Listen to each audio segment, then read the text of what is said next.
பயணமெல்லாம் ஒருபுறம் இருக்கட்டும், ஒரு பொதுக்குழு, அதுவும் பிரச்சனைகளை எல்லாம் களைந்து ஒரு பொதுக்குழு முழுமையாக கூடுகிறது நாளைய தினம். ஒற்றை தலைமையாய் கூட்டணியை உதறி தள்ளிவிட்ட பிறகு இந்த பொதுக்குழு தேர்தலுக்கு முந்தைய பொதுக்குழுவாக கூடுகிறது. முக்கியத்துவம் பெற்றிருக்கிறது தானே? பரணியெங்கும் தமிழ் பரப்பும் தந்தி தொலைக்காட்சிக்கு வணக்கம். அதாவது இது முக்கியத்துவம் பெறல, தனக்கு இன்னும் யாரெல்லாம் ஆதரவாளர்களா இருக்கிறாங்க, அந்த ஆதரவாளர்களை அடையாளம் காண்பதற்காக கூட்டப்படுகிற ஒரு குழு கூட்டம். இது அதிமுக பொதுக்குழு கூட்டம்னு அவருக்கு சொல்லிக்கிறார். ஆனா அது இன்னும் அப்படி ஒரு முடிவுக்கெல்லாம் இன்னும் வந்துடல. அவர்தான் பொதுச் செயலாளராக நீடித்து நிலைத்து விடுவார் என்பதெல்லாம் உத்தரவாதம் யாரும் கொடுத்துடல. இப்போதைக்கு அவருக்கான ஒரு சந்தர்ப்ப சூழ்நிலை, விபத்தில் வந்த விபரீதமா இப்படி ஒரு சம்பவம் சம்பிரதாயமா நடக்கிறது. இதனால பழனிசாமிக்கு எந்த பிரயோஜனமும் கிடைச்சிட போறது இல்ல. இன்னொன்னு, இந்த குழு கூட்டத்தெல்லாம் கூட்டி அவர் எதை சாதிக்க போறாரு? கட்சியை பலப்படுத்திடுவாரா? ஆட்சிக்கு தக்க வச்சிட போறாரா? இல்ல ஆட்சியை பிடிக்கிற அளவிற்கு எம்எல்ஏக்களை பெற்ற போறாரா? இல்ல பிரிந்து கிடக்கிற தொண்டர்கள் எல்லாம் ஒன்றிணைச்சிட போறாரா? பொதுக்குழுல சில முக்கிய தீர்மானங்கள் நிறைவேற்றப்படும், நம்ம எப்படி செயல்படுறோம்ன்றதெல்லாம் பேசப்படும். அதை தாண்டி தொண்டர்கள் மத்தியில ஒரு உற்சாகத்தை ஏற்படுத்துறதான பொதுக்குழு. பழனிசாமி மிக பெரியவர், பலம் வாய்ந்தவர், ஆஹா ஓஹோ பேஸ் பேஸ் இவர்தான் நல்லவர் அப்படின்னு சொல்லி ஒரு பழனிசாமி புகழ்பாடுறதுக்கு ஒரு தீர்மானம் இருக்கும். அப்புறம் திமுகவை அப்படி பாலிஷா தட்டி தடவி கொடுக்குற மாதிரி ஒரு கண்டனம் இருக்கும். பாஜகவை தொட்டு விடாத அளவிற்கு ஒரு கண்டுகொள்ளாத ஒரு சூழ்நிலை இருக்கும். இது ஒரு சம்பிரதாய கூட்டம், ஒரு சடங்கு. இதை வச்சு எந்த பிரயோஜனமும் யாருக்கு ஏற்பட்டுறாது. பழனிசாமி கூட்டத்தை கூட்டி தான் பொதுச் செயலாளர்ங்கிறத எல்லாரும் நம்புங்கன்னு சொல்லி நம்மளை நம்ப வைக்கிற ஒரு முயற்சி. ஒரே நிமிஷம், நான் திரு மணியன் அவர்கிட்ட கேட்டேன், இந்த பொதுக்குழு என்ன சாதிக்க போகிறது? பொதுச் செயலாளர் நான் தான்ற புகழ் பாடுவதற்காக ஒரு பொதுக்குழுவான்னு கேட்கிறார் சார். தந்தி டிவி நேயர்களுக்கு, அருமை நெறியாளர் கார்கே, சக விருந்தினர்களுக்கு, பொய்யா பேசுகிற புலவர் கண்ணனுக்கு, ஓபிஎஸ் அவர்களுடைய ஒரே கடைசி புகலிடமாக திகழ்ந்து கொண்டிருக்கிற நம்ம அண்ணன் தனியரசனுக்கு எல்லாத்துக்கும் என்னுடைய வணக்கங்க. இன்னமாயா அந்த ஊர் இவங்களை நம்பிட்டு இருக்குது. கட்சி கரவேட்டி கட்டினா உள்ளே போயிடுவேன், ஏதாவது பழைய ஞாபகத்தில் இப்படின்னு ரெட்டை விரலை காமிச்சின்னா உள்ளே போயிடுவேன், கட்சி சின்னத்தை பயன்படுத்தினா உள்ளே போயிடுவேங்கிற அளவுக்கு எல்லாத்தையும் இழந்து போவோம். வீட்டில் இடிஞ்சு போய் உக்காந்துருக்கிறாரு அந்த பன்னீர்செல்வம். இன்னமும் இந்த கதையை நம்பிட்டு இருக்குது. அதாவது மகாபாரதத்தில் 5 பிள்ளைங்களை பெற்ற இதை பார்த்து காந்தாரி தனக்கு புள்ள பிறக்கலையே அப்படின்னு கல் எடுத்து வயிற்றுல குத்திக்கிட்ட மாதிரி இதே கதைன்னு எத்தனை நாளைக்கு கார்கே இவங்க உருட்ட போறாங்க? கேட்டா உண்மையாலுமே கேட்டு காதெல்லாம் புளிச்சு போச்சுங்க. அப்புறம் நீங்க தலைப்புல ஒண்ணு கொடுத்துருந்தீங்க, கட்சியை மீட்ட எடப்பாடி பழனிசாமி அப்படின்னு. கட்சி என்னங்க சேட்டுக்கடையில இருந்தது மீட்கிறதுக்கு? ஆனா ஒரு விதத்துல நீங்க சொன்னது நியாயங்க. அம்மாவால் துரோகி என்று அடையாளம் காட்டப்பட்ட தினகரன் இருந்து கட்சியை மீட்டவர் எடப்பாடி பழனிசாமி. பன்னீர்செல்வத்தால் அம்மாவை கொலை செய்த கொலைகாரி என்று குற்றம் சாட்டப்பட்ட சசிகலாவிடமிருந்து கட்சியை மீட்டவர் எடப்பாடி பழனிசாமி. பிஜேபியிடம் தன்னுடைய சொந்த நலனுக்காக கட்சியை அடமானம் வைத்த பன்னீர்செல்வம் என்ற நபரிடமிருந்து கட்சியை மீட்டவர் தகப்பன்சாமி, எல்லைச்சாமி, எடப்பாடி பழனிசாமி அப்படிங்கிற அளவில் அதை ஒத்துக்கிறேங்க. ஒரு 2.5 கோடி தொண்டர்கள், மொத்த பொதுக்குழு, செயற்குழு உறுப்பினர்கள், தேர்ந்தெடுக்கப்பட்ட சட்டமன்ற உறுப்பினர்கள் 60 கண்ணா உன் பிளக்கானத்தை அப்புறம் நான் முடிச்சிடறேன் வச்சுக்க. அப்புறம் ஒரு நிமிஷம் நான் முடிச்சிடறேன். தேர்ந்தெடுக்கப்பட்ட பொதுக்குழு, செயற்குழு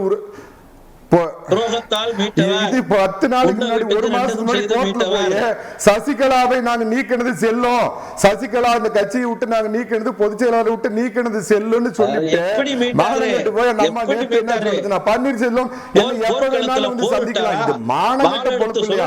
அரசியலுங்கிறது மானங்கணம் இல்ல. இந்த லெவலுக்கு மானங்கணம் கெட்டு போய் ஒரு மாசத்துக்கு முன்னாடி கோர்ட்ல போய் நாங்க இடைக்கால பொதுச் செயலாளரா சசிகலாவை தேர்ந்தெடுத்தது, கட்சியை விட்டு நீக்க செல்லும்னு பன்னீர்செல்வம் பேசிட்டு நேற்று போய் கருப்பு போட்டுட்டு இடத்துல போய் நின்றுட்டு என்னங்கிறாங்க, அவர் எப்ப வேணாலும் என்ன சந்திக்கலான்னு.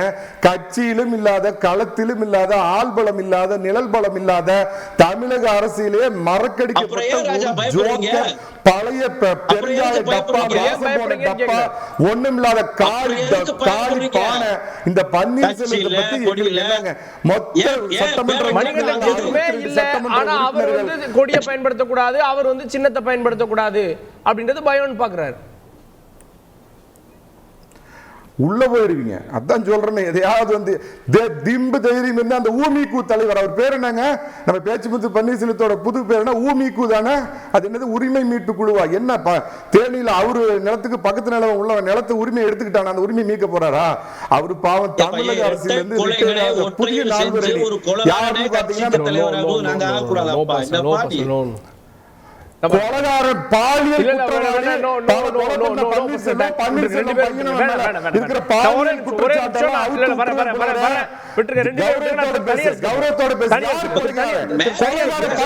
அவர் என்ன கேக்குறாரு, இன்னுமா ஓபிஎஸ் நம்புறீங்க அப்படின்னு கேக்குறாரு மணிகண்டன். காலமும் சூழலும் இன்னும் ஓபிஎஸ்க்கு என்ன அரசியல் வாய்ப்பு வச்சிருக்கு? அவர் இன்னைக்கு கரை வெட்டி கட்டிட்டு போக முடியாது, கொடியை பயன்படுத்திய கார்ல போக முடியாது. இன்னும் ஓபிஎஸ் மேல என்ன நம்பிக்கைன்னு கேக்குறாரு. அதிமுக தொண்டர்கள் வந்து எங்க மேல நம்பிக்கை வச்சிருக்கிறாங்க. கண்ணன் ஒரே நிமிஷம் தனியரசு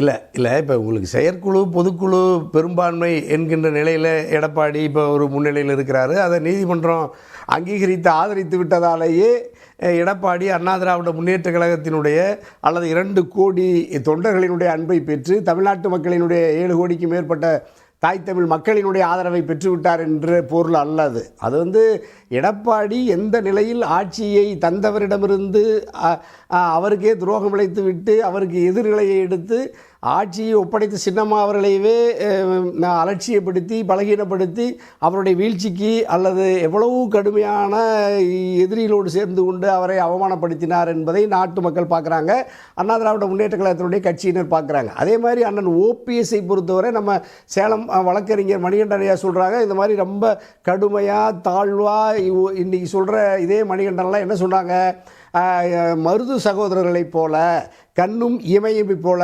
6 மாதத்துக்கு முன்னாடி வரைக்கும் நீங்கள் இரட்டை துப்பாக்கிகளை போல இரட்டை மாட்டு வண்டியை போலவனெல்லாம் போற்றி புகழ்ந்து உங்கள் எடப்பாடியும் இதே மணிகண்டனும் அண்ணன் ஓபிஎஸ்ஸினுடைய தயவில் 4.5 ஆண்டு காலம் ஆட்சி அதிகாரத்தை முழுமையாக அனுபவித்து விட்டு இப்பொழுது மிக தாழ்வாக அண்ணன் ஓபிஎஸ்ஸை 3 முறை முதல்வர் அரியணையை அமர வைத்து புரட்சி தலைவி அம்மா அவர்கள் அழகு பார்த்த 1.5 கோடி தொண்டர்களிலேயே நம்பிக்கைக்குரிய விசுவாசி தர்மத்தின்பால் பரதனை போல அதிகாரத்தை தந்த அண்ணன் ஓபிஎஸ்ஐ தான் சின்ன அம்மா புரட்சி தலைவி நம்பினார்கள்.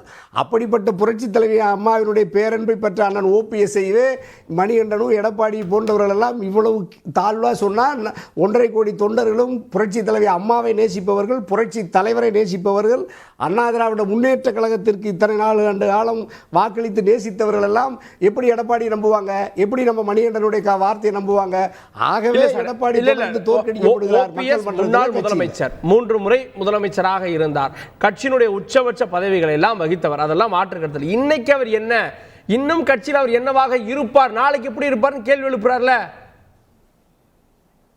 ஐயா கார்கே ஐயா, உங்களுக்கு தெரியாதது இல்லை, அவருக்கு சரி செய்ய தெரியாது, ஏமாற்ற தெரியாது, துரோகம் செய்ய தெரியாது, குறிப்பாக நம்பிக்கை துரோகம் செய்ய தெரியாது அண்ணன் ஓபிஎஸ்க்குன்னு நம்ம நாடு அறிந்த விஷயம். அதே மாதிரி சின்னம்மா அவர்கள் 33 ஆண்டு காலம் புரட்சி தலைவி அம்மாவை உயிருக்கு உயிராக நேசித்து தன்னுடைய உடலை விட தன்னுடைய உயிரை விட கூடுதலாக புரட்சி தலைவி அம்மா அவர்களினுடைய உயிரை அவருடைய உடலை பாதுகாத்து இன்றைக்கு உலகம் வியந்து பார்க்கிற ஒரு மிகப்பெரிய அரசியல் ஆளுமையாக புரட்சி தலைவி அம்மாவை பாதுகாத்து அடையாளப்படுத்தி பாதுகாத்த அந்த குடும்பம், அந்த ஒட்டுமொத்த அந்த சமூகம், ஒட்டுமொத்த தொண்டர்கள் அவர்களெல்லாம் இன்றைக்கி மிக சாதாரணமாக நம்ம வழக்கறிஞர் மணிகண்டன் சின்னம்மா அவர்களை தாழ்வாக சொல்கிறார். அப்போ உங்கள்கிட்ட அதிகாரம் வந்த உடனே உங்களிடத்தில் அதிகாரத்தை ஒப்படைத்தவரையே இவ்வளவு தாழ்வாக மலிவாக நீங்கள் உங்களால் பொது வெளியில் பேச முடியும்னா தமிழ்நாட்டு மக்கள் அறிவுள்ளவர்கள்.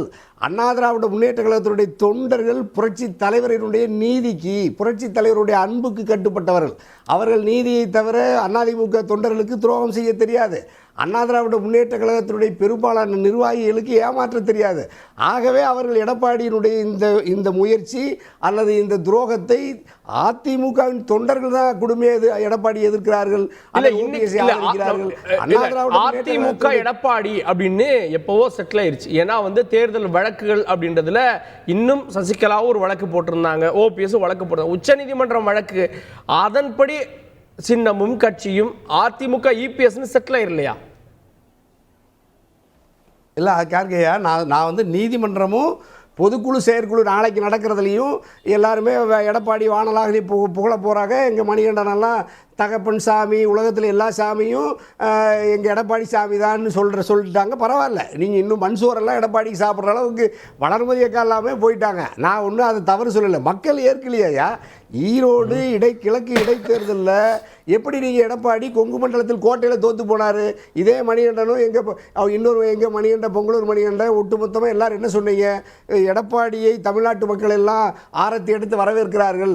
கொங்கு மண்டலத்தின் கோட்டை ஈரோட்டில் வெல்ல போகிறத சாதாரண கை சின்னத்திடம், இந்தியா முழுக்க தோற்று வருகிற கை சின்னத்திடத்தில் மிகப்பெரிய 70,000 சுமார் வாக்குகள் வித்தியாசத்தில் எடப்பாடி தோற்று போனார். அப்படின்னா தொண்டர்களும் அதிமுகவுக்கு பரம்பரையாக வாக்களித்த இரட்டை இலக்கு வாக்களித்த வாக்காளர் பெருமக்களும் தமிழ்நாட்டு மக்களும் எடப்பாடியை ஏற்கவில்லை. நான் சொல்கிறேன், நீங்கள் சொல்கிறீங்க 2500 பொதுக்குழு உறுப்பினர்களை, செயற்குழு உறுப்பினர்களை, 65 சட்டமன்ற உறுப்பினர்களை, ஒரு 5-6 நாடாளுமன்ற மக்களவை உறுப்பினர்களை வைத்திருக்கிறார் எடப்பாடி.